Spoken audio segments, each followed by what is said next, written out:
बहन को मार कर खा गए भाई। एक गांव में एक परिवार रहता था। उसमें 7 भाई और उनकी एक बहन थी। माता पिता के मृत्यु के बाद सातों भाइयों ने अपनी अपनी जिम्मेदारियां उठाने के लिए काम काज में लग गए थे। सभी भाई और बहन बड़े प्रेम से मिलजुल कर रहते थे। सुबह उठते ही सातों भाई शिकार के लिए चले जाते।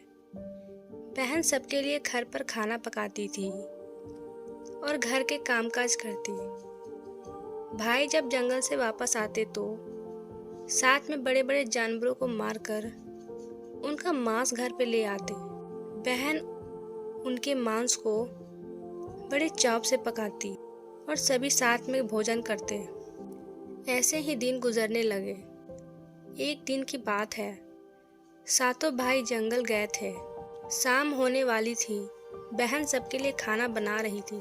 जब सब्जी के लिए हरी साग काट रही थी, तभी चाकू की तेज धार से उसकी एक उंगली कट जाती है। कटी हुई उंगली से खून की धारा बहने लगी। उसने सोचा, यदि भाई ने देखा तो बड़े दुखी हो जाएंगे। इसलिए उसने बहते हुए खून को अपनी ओढ़नी से पोंछने चाहा, तो लगा कि भाई देख लेगा। फिर उसने इधर उधर देखा तो कोई ऐसी जगह नहीं मिली जहां अपना बहता हुआ खून को भाइयों की नज़र से बचा सके। अंत में उसने उसी साग में पोंछ लिया जिसकी वह सब्जी बनाने जा रही थी। शाम को जब भाइयों ने जंगल से वापस आया तो खाना परोसा। आज सातों को साग बहुत स्वादिष्ट लगा। सातों भाई उंगली चाटकर खा रहे थे। अपनी बहन की तारीफ की। दिन भर के थके होने के कारण सातों भाई जल्दी से ही सो गए। अगली सुबह रोज की तरह खा पीकर सातों भाई जंगल की ओर निकले। जब शिकार तलाशते हुए थक गए तो सभी भाई ने एक पेड़ के छांव में बैठकर आराम करने लगे। बातों ही बातों में रात के भोजन के बारे में चर्चा होने लगी।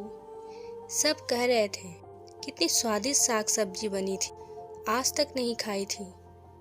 फिर सबने तय किया, आज इसके बारे में बहन से जरूर पूछेंगे कि साग में उसने क्या क्या मिलाया था। शाम को सातों भाई ने दोबारा बहन के खाने की तारीफ करते हुए पूछा, बहन कल साग में तुमने क्या क्या मिलाया था? बहन बताना नहीं चाहती थी। वह जवाब में बोली, कुछ नहीं डाला था साग में। तो बड़े भाई ने कहा, प्यारी बहन तुम्हें बताना ही पड़ेगा। मैं जानना चाहता हूँ कि तुम हमारी बहन इतना स्वादिष्ट साग कैसे बनाया। बड़े भाई का सम्मान करते हुए बहन को सच बोलना पड़ गया। उसने धीरे धीरे सारी बातें बता दी। यह सुनकर 6 भाइयों के मन में एक ख्याल आने लगा। वे सोचने लगे, इसके खून की चंद बूंदें इतनी स्वादिष्ट है तो इसका मांस कितना स्वादिष्ट होगा। रात के खाने के बाद सातों सोने के लिए चले गए। सातों के फिर उसी बात पर चर्चा छिड़ गई। बड़ा भाई कहने लगा, अरे खून की कुछ बूंदें इतनी स्वादिष्ट है तो शरीर का मांस कितना स्वादिष्ट होगा। सबने बड़े भाई की बात में हाँ मिलाए। अगले दिन शिकार के लिए जाते समय 6 भाइयों ने योजना बनाई कि बहन को मारकर उसका मांस बनाएंगे, खूब स्वादिष्ट होगा। 7वें छोटे भाई को अपने बड़े भाइयों की बात बिल्कुल पसंद नहीं आई। वह अपनी प्यारी बहन को बचाने के लिए बेचैन हो गया। वह खुलकर 6 भाइयों का विरोध नहीं कर सकता था, इसलिए चुप रहा। 6 भाई जब वापस आए तो एक टीले पर बांस के एक चोंग बांधा। उनकी योजना थी कि बहन को फुसलाकर यहाँ लाएंगे और तीर मारकर उसकी हत्या करेंगे और उनका स्वादिष्ट मांस खाएंगे। अगले दिन बड़े भाई ने बहन से कहा, बहन तुम अब शादी लायक हो गई हो। मैंने तुम्हारे लिए एक सुंदर सा लड़के की तलाश की है। आज हम उनका घर देखने जाएंगे। तुम्हें भी हमारे साथ चलना होगा। बहन शादी की बात से बहुत खुश होती है। भाइयों के साथ चल दी। चलते चलते वह थक गई तो बड़े भाई से पूछने लगी, मेरा ससुराल अब कितना दूर है भैया? तो बड़े भाई ने बोला, बस अभी पहुंचने वाले हैं। दूर से दिखाई दे रहे हैं बांस के टीले को देखते हुए कहा, वह देखो तुम्हारा ससुराल जहां तुम राज करोगी। यह सुनकर बहन खुश हो गई। उस स्थान पर पहुंचते ही सभी भाइयों ने अपनी बहन को पकड़कर बांस के खंभे में बंद कर दिया। बहन चिल्लाने लगी और अपने भाइयों का हत्यारे के रूप में देखकर बहन का हृदय घबरा गया। भगवान को याद करते हुए कहने लगी, भगवान अब मेरा आप ही सहारा हो। मेरे तो भाई ही मेरा हत्या करना चाहते हैं। इनमें से एक भी ऐसा नहीं जिसके दिल में मेरे लिए दया और प्रेम है।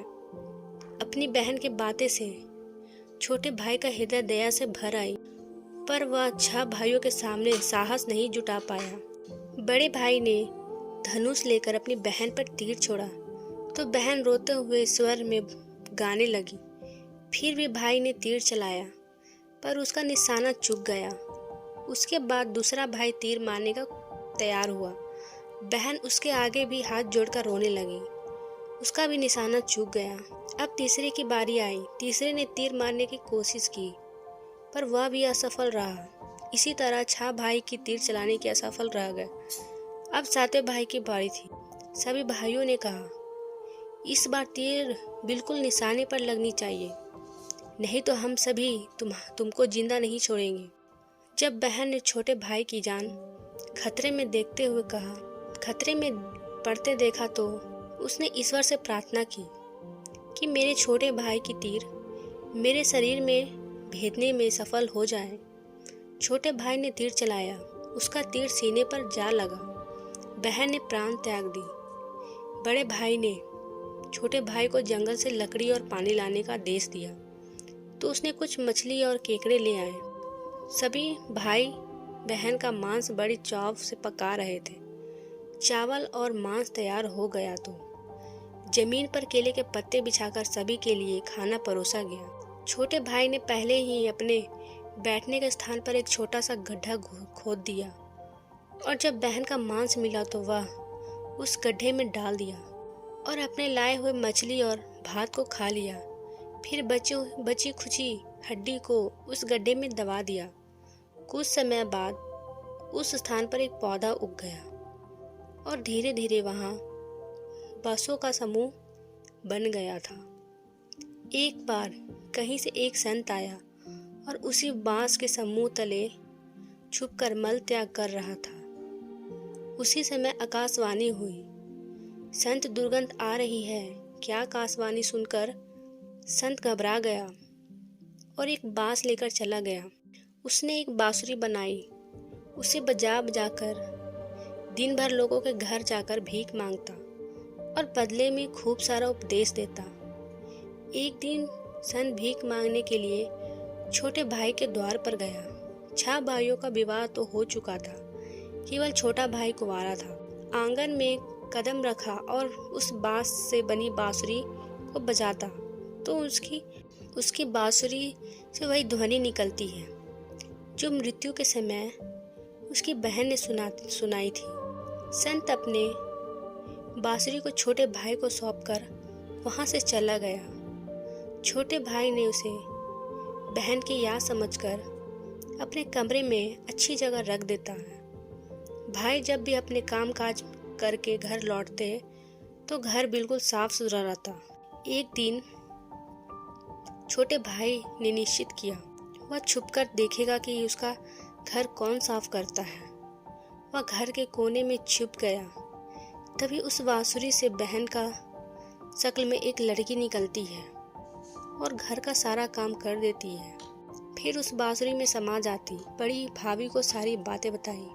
बड़ी भाभी ने बोली, जैसे ही वह बांसुरी से निकलेगी तो तुम उसे जल छिड़ककर बांसुरी को आग के हवाले कर देना। भाभी की बात मानकर छोटे भाई ने वैसा ही किया। जैसे ही उसकी बहन बांसुरी से निकली उसने बांसुरी पर पवित्र जल छिड़ककर उस बांसुरी को जला दिया। अब उसकी बहन मानव रूप में रह गई थी। उसने अपनी बहन को गले से लगा लिया। उसके बाद दोनों भाई बहन बड़े प्रेम से जीवन बिताने लगे।